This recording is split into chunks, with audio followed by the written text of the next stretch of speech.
Tā, mums ir paciņa, un tātad mēs ne tikai vadam seansus, bet arī palīdzam citiem ar datoriem. Un tātad var iegādāties šos datorus. Profesionāls dators maksā aptuveni ap $10,000, un plus vēl tur nodokļi jānomaksā. Bet var tur nomaksā ņemt dažādi. Tātad, bet mēs ar īrējam ilgtermiņā un var pamēģināt piemēram, uz mēnesi, 2 un paskatīties. Var arī īra ar izpirkumu. Šī te mums atnāca lieku kaste. Mums ir kaste vienam sadarbības partnerim uz Londoni. Un tad pasīsimies, kas tur ir, kādi jūs saņemat. Ja mēs jūs varat vaļāk, thank you, jums tāda smuka kartiņa no Neurooptimal, tikai 25 gadus viņi darbojās. Tāda ir parasti diezgan bieži nākošās tās te, kur var ielikt iekšā datoriņu.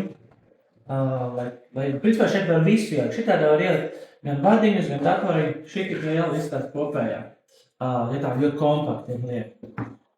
Tāda mums nākamais ir šitāds te, kur ir sensoriņi klāt. Tāds sensoru komplektums ir, kas ir vajadzīgs. Un tad mums ir kastīte. Tas ir zijāms saucamais, un tad mēs spraužam iekšā tos vadiņus, un tad mēs viņu, tas ir, uz kurien atnāk tā informācija. Tā. Reku te arī pat tāda, es nezinu, redzat tieši kādu vadu, jo dažreiz citi mēģina nopirkt savējo vadu, bet tur jābūt oficiālajiem vadiem, jo varbūt tā, ka seans arī tev neiet, ja tur mēģina saviem vadiem. Tur tāda noteikumi dažādi, kādai kvalitātei tiem vadiem jābūt. Te vairāk nekā nav. Tāda ir tas pats, vai nu dators, vai planšeta. Tad var mainīties viņiem. Tad tas ir tā, šis konkrētais ir tāds mazais datoriņš. Te ir tāds gan vadiņš iekšā. Tad pasūta arī vienmēr jānorāda, kurā valstī tu viņu lietos. Šis atnāca mums uz Latviju, bet mēs viņu lietosim Lielbritānijā. Tā kā tur cits tas lādētājs. Un tad skaisti maisiņi tāds. Skaists. Viņš diezgan, šis nav no tādiem vieglākajiem. Reku, ar visu smukiem tādu. Tas ir tāds, kur jau programma ir iekšā, viņš jau ir pārbaudīts. Nav tā, ka programma attālināt ieliek, bet tur jau ir, jau viņu nokalibrētam. Tā, es viņu iekšā pakaļ. Tā, un tajā kastē ir vēl kaut kas iekšā. Mēs apstīsim. Jā. Tas ir datori, kas ir vēl.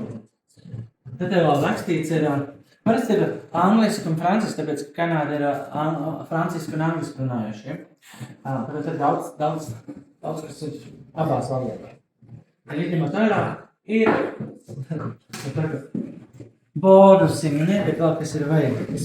Te ir tas speciālais USB vads, vai pārbaudīts, kas patiešām strādā. Vienmēr ir rezervē, šeit ir 2, tā kā mums arī vienmēr kabinetā stāv rezervē. Pasta, mēs kabinetā lietājam šādu, tā kā kompaktiņā atnāk tāds maziņš tāda tūbiņa, kur var iekšā. Un tad vēl ir rezerves sensoriņi, tieši tāds pats kā šitie te, lai, ja kāds sensoriņš salūst, lai var nomainīt. Un tad ir austiņas, tāds viens no labākajām, ko izmantot Panasonic. Tad neredz cauri Ergofit. Labi, kāpēc ir šaļā, tā viņš jāvar pašam, ja uz to angļu būs. Reika sensoriņi, kāda pasta. Šitās īstenībā viens no labākajām. 90% vai 95% no mūsu klienti viņi turās ausīs, kur saka, man neturās. Tā, un kad vēl? Un tad jā, tas te ir lādētājs. Šis ir tieši priekš Anglijas runāt. Kā tukšs, tas arī viss, kas ir kastē. Kā tiekamies seansos vai izdomā arī tehniku, tad mēs vienmēr palīdzam, ieviešam tāpēc, kā mums šobrīd ir gan Valmierā, ir gan Salaspilī, gan Liepājā mums ir, un šur un tur mums vēl arī Ventspilī var tur īrēties un darboties, un arī citur pasaulē. Mēs arī sūtām pa visu Eiropu. Tagad tiekamies seansos vai droši zvanāt rakstāt. Atā!